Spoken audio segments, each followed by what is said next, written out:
tuxumdon kistalari va koklar, ya'ni oral kontraseptivlar. Bular orasida bog'liqlik bormi?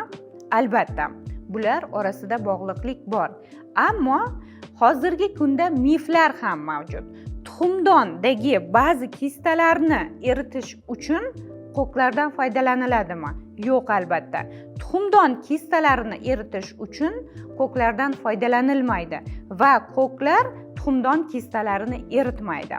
Tuxumdon kistalarini yaxshi sifatlilari 80% o'z-o'zidan hay sikli davomida ketadi.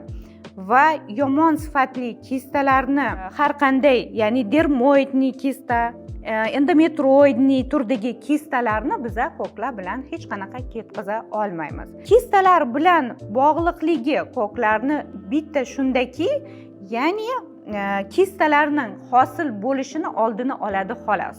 Ammo ular kistalarni eritish uchun, kistalarni yo'q qilish maqsadida koklardan foydalanilmaydi.